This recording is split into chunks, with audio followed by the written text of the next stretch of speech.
HPTGT commission exam की class 58 होगी। 57 videos आपने अभी तक नहीं देखे हैं तो डिस्क्रिप्शन बॉक्स में लिंक मिल जाएगा, जरूर देख लेना।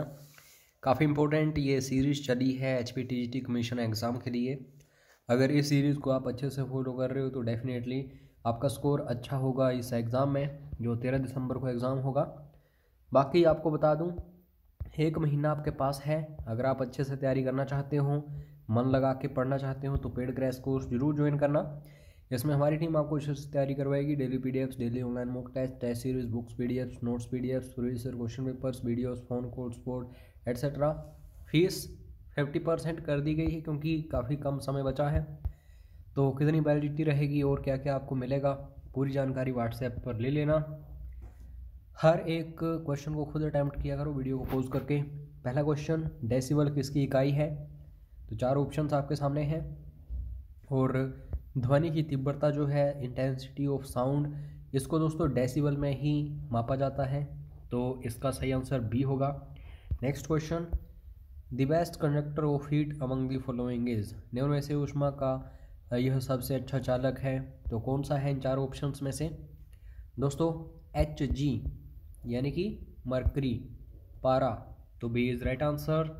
Next question, pitch is sensation which depends upon, यानी कि सुर एक संवेदना है जो आधारित है, तो ये हमेशा दोस्तों फ्रीक्वेंसी यानी कि आवृत्ति पर डिपेंड होती है, तो इसको याद रखो। Next question, the image formed on the retina of a human eye is, मानव नेत्र के नेत्र पटल पर प्रतिबिंब जो है बनता है, कैसा बनता है? ये हमेशा रियल यानी कि वास्तविक बनता है, और इन्वर्टेड उल्टा, तो इसका डी बिल्कुल सही आंसर है। आशा करता हूँ अच्छा स्कोर आप कर रहे होंगे। Filament of electric bulb is made of, यानी कि इलेक्ट्रिक बल्ब जो होता है इसका फिलामेंट किससे बना होता है? तो 4 ऑप्शंस आपके सामने हैं और बार बार क्वेश्चन ये पूछा जाता है एग्जाम्स में। टंगस्टन याद रखो इज राइट आंसर। हीटर की तार जो होती है नाइक्रोम की बनी होती है। उसके बाद next question, a mixture of carbon monoxide and hydrogen is called, यानी कि कार्बन मोनोऑक्साइड और हाइड्रोजन के मिश्रण को कहते हैं, तो इसको बोला जाता है दोस्तों वाटर गैस, यानी कि B is right answer. Ordinary glass जो होता है, यानी कि सामान्य ग्लास जो होता है, वो दोस्तों किन किन चीज़ों का होता है? तो कैल्शियम याद रखो और सोडियम सिलिकेट याद रखो, C is right answer. Souring of milk is due to, यानी कि दोस्तों दूध किस वजह से खट्टा हो जाता है? अगर दूध खट्टा होता है तो उसका कारण होता है दोस्तों बैक्टीरिया। यहाँ पे एसिड वगैरह नहीं पूछा गया है कि लैक्टिक एसिड होता है ये वो, इसमें ये चीज़ें जो पूछी गई हैं हमेशा ऑप्शंस को देखा करो। उसके बाद नेक्स्ट क्वेश्चन है, वर्तमान समय में बेबीलोन जो है, तो यहाँ लटकता बगीचा जो है इसको बोला जाता है किस कंट्री में है? तो ये क्वेश्चंस बनते हैं और इसको वर्ल्ड हेरिटेज में भी शामिल किया हुआ है। तो ISIS आतंकवादी संगठन जो है इसने काफ़ी क्षति पहुंचाई थी इसको पिछले कुछ सालों में, तो ये दोस्तों इराक में है, इज राइट आंसर। उसके बाद नेक्स्ट क्वेश्चन, भारत का सबसे बड़ा गुम्बज जिसको डोम बोला जाता है इंग्लिश में, ये कौन सा है? आपको नाम पता होना चाहिए। तो ये है दोस्तों गोल गुम्बज, यानी कि बी इज राइट आंसर।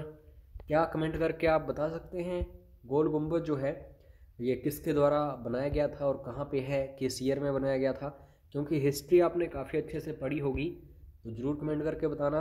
और चाहे कोलकाता हो, चाहे दिल्ली हो या फिर चंडीगढ़ हो, किसके द्वारा इसे डिज़ाइन किया गया है, ये क्वेश्चन ज़रूर पूछा जाता है। तो सुंदर शहर चंडीगढ़ जो कि राजधानी है किसकी? हरियाणा और पंजाब की, खुद एक केंद्र शासित प्रदेश है, तो इसकी डिज़ाइन किस वास्तुकार ने तैयार की थी? तो नाम याद रखना, ली कार्बूसियर, बी इज राइट आंसर।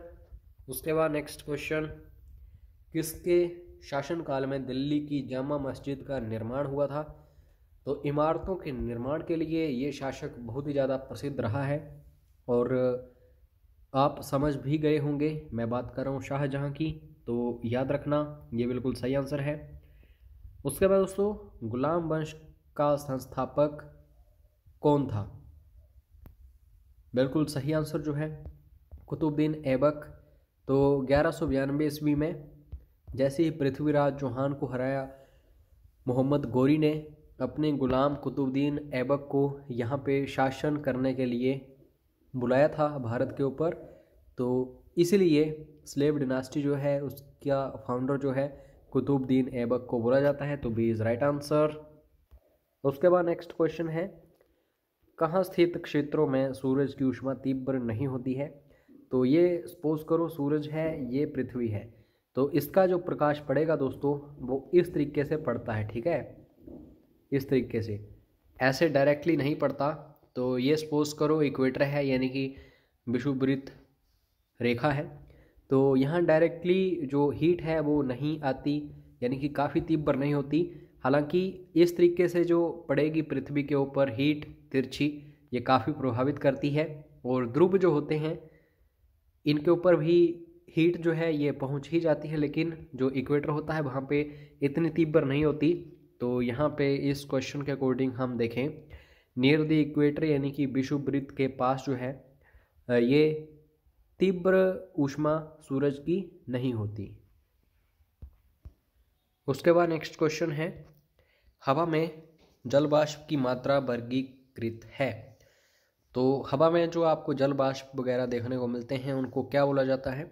उनको हम ह्यूमिडिटी या फिर आर्द्रता के रूप में देखते हैं। मौसम विभाग जो है जब अनाउंसमेंट करता है कि ह्यूमिडिटी जो है काफ़ी ज़्यादा हो चुकी है, तो अब बारिश के काफ़ी सारे आसार हैं, तो इस तरीके से देखो वो जल वाष्पों को ही दर्शाते हैं। उसके बाद नेक्स्ट क्वेश्चन है, जब ईंट तोड़ी जाए तो क्या अवलोकन करना चाहिए?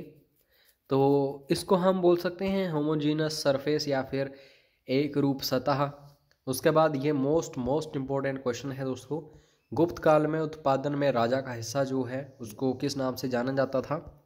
तो इसको दोस्तों जाना जाता था भाग के रूप में, यानी कि ए ऑप्शन बिल्कुल सही है। और गुप्त काल जो है उसको स्वर्णिम युग कहा जाता है भारत का। नेक्स्ट क्वेश्चन, कहीं ना कहीं ये क्वेश्चन भी दोस्तों गुप्त काल से ही संबंधित है, कैसे आगे बताऊंगा, तो बस वीडियो को लास्ट तक देखते रहिए। एक्स्ट्रा इन्फॉर्मेशन भी काफ़ी मैं शेयर करता हूं जो इम्पोर्टेंट होती है एग्जाम के नज़रिए से। भारत में पृथ्वी सूर्य की आसपास परिभ्रमण करती है, ये थ्योरी जो है रखने वाले कौन थे? भारतीय ही थे, और गुप्त काल से ही संबंधित हैं ये। इनका नाम है दोस्तों आर्यभट्ट। काफ़ी सारे क्वेश्चंस ये भी बनते हैं कि जीरो की खोज किसने की थी, तो ऑप्शंस में डाल दिया जाता है आर्यभट्ट वगैरह वगैरह, और स्टूडेंट्स उसी को टिक कर देते हैं। ऐसा नहीं है दोस्तों, जीरो जो है ये इंडिया में ही खोजी गई थी, लेकिन एक अननोन इंडियन था वो, ठीक है, उसका पता नहीं है किसी को भी। तो अगर ऑप्शंस में ऐसा मिल जाए कि अननोन इंडियन, तो उसी को टिक किया करो। नेक्स्ट क्वेश्चन दोस्तों, डैश की सुप्रसिद्ध कॉलेज के संस्थापक बहमनी वजीर महमूद गवाह थे। तो कहाँ का कॉलेज इन्होंने स्थापित किया था? तो Bidar, C is right answer. Next question, निम्न में से किसका निर्माण अलाउद्दीन खिलजी द्वारा नहीं हुआ था? तो चार ऑप्शंस जो है आपके सामने, तीन जो है अलाउद्दीन खिलजी ने इनका निर्माण करवाया था, एक जो है उसका नहीं, तो वो कौन सा नहीं है? जलालुद्दीन का मकबरा। खिलजी वंश की स्थापना किसने की थी? जलालुद्दीन ने, ठीक है। तो जैसे ही मारा अलाउद्दीन खिलजी ने जलालुद्दीन को, तो इसको फिर दफनाया गया था कहाँ पे? जो जलालुद्दीन का मकबरा है दोस्तों, तो शमसुद्दीन इसका पुत्र था जलालुद्दीन का, और इसकी बेगम थी, इन्होंने इसको बनवाया था ये जो मकबरा है, ना कि अलाउद्दीन खिलजी ने। सीरी शहर की बात करूं, ख्वाजा लाई की बात करूं, जम्मत खाना मस्जिद की बात करूं, इनकी स्थापना की थी अलाउद्दीन खिलजी ने। तो इनको भी अच्छे से देख लेना, क्वेश्चन आ सकता है। सपोज करिए कि ख्वाजा लाई जो है इसकी स्थापना किसने की थी?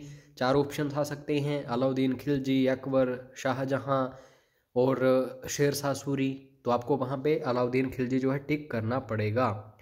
उसके बाद नेक्स्ट क्वेश्चन, अकबर के काल में फारसी भाषा का कुशल लेखक किसे माना गया है। आप सभी को पता होगा कि मुगल जो साम्राज्य था उसमें जो राजभाषा थी फारसी थी, ठीक है। तो अकबर, जिनको सबसे महान मुगल सम्राट बोला जाता है, उनके दोस्तों शासनकाल में फारसी भाषा का कुशल लेखक अबुल फजल, जिन्होंने आईन अकबरी भी लिखी है, नवरत्नों में से एक थे ये, तो इसको याद रखो, सी इज़ राइट आंसर।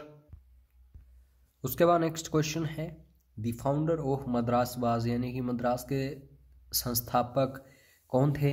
तो आप सभी को पता होगा दोस्तों, फ्रांसिस डे जो हैं, इनको बोला जाता है ये फाउंडर थे मद्रास के, तो बी बिल्कुल सही आंसर है। उसके बाद नेक्स्ट क्वेश्चन, और इस समय मद्रास का नाम चेन्नई है, तो ऐसा भी पूछा जा सकता है कि चेन्नई के संस्थापक कौन थे, तो पजल नहीं होना है।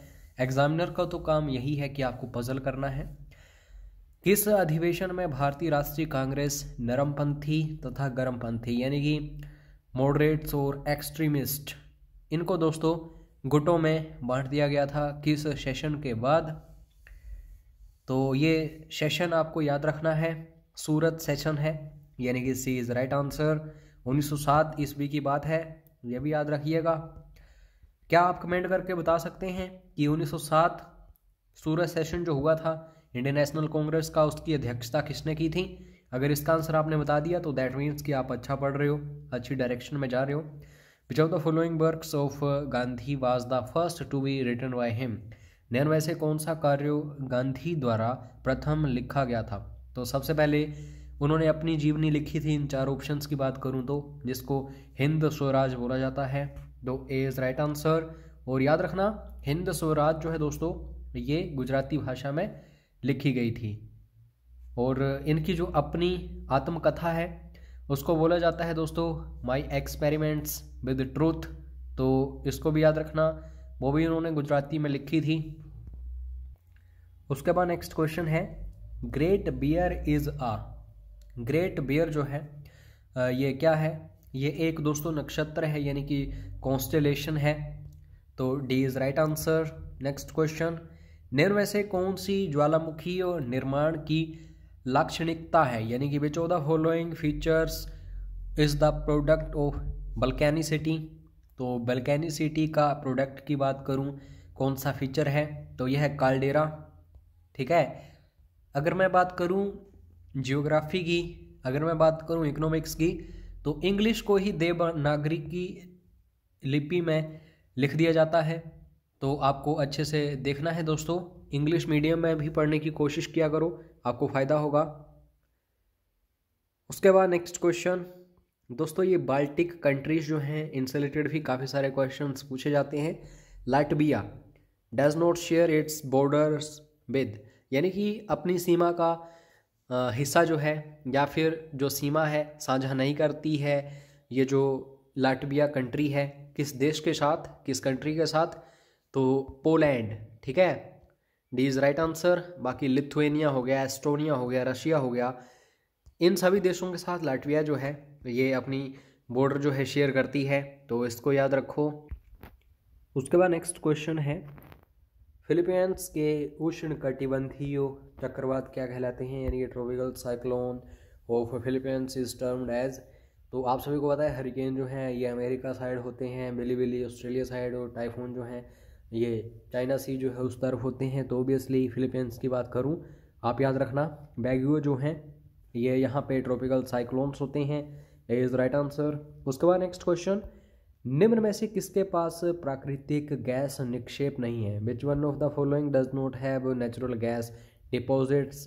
तो सूडान के पास नहीं है, नाइजीरिया के पास हैं, इजिप्ट के पास भी हैं, अल्जीरिया के पास भी हैं, तो इस तरीके से याद रखो।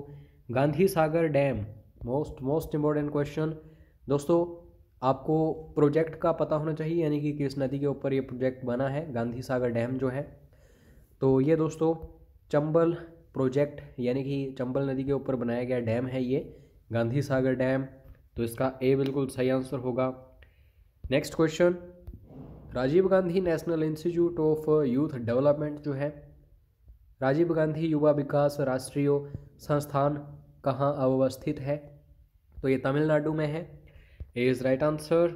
उसके बाद नेक्स्ट क्वेश्चन, निम्न में से किस शहर पर सूरज की ऊर्ध्वाधर किरणें जो है नहीं पड़ती हैं? Which of the following cities never get the vertical rays of the sun, यानी कि बिल्कुल सीधी जो है किरणें नहीं पड़ती हैं। तो ये श्रीनगर होगा, क्योंकि यहाँ पे बर्फ़ जमी रहती है और काफ़ी ठंड होती है। मुंबई देखो, कोलकाता देखो, तिरुवनंतपुरम देखो, तो इन सभी में वर्टिकल रेस जो हैं सन की पड़ती हैं। उसके बाद नेक्स्ट क्वेश्चन दोस्तों, यहाँ पे बोला गया है कि रंगनाथिट्टू बर्ड सेंचुरी जो है ये कहाँ पे है, किस राज्य में है, आपको उस राज्य का पता होना चाहिए। रंगनाथिट्टू पक्षी अभयारण्य जो है ये दोस्तों कर्नाटक में है, तो सी इज़ राइट आंसर। उसके बाद नेक्स्ट क्वेश्चन, राष्ट्रीय जनसंख्या आयोग की अध्यक्षता कौन करता है? National commission on population is headed by the, तो ये ओबियसली प्राइम मिनिस्टर या फिर प्रधानमंत्री के द्वारा ही हेड की जाती है, तो इसका ए बिल्कुल सही आंसर होगा।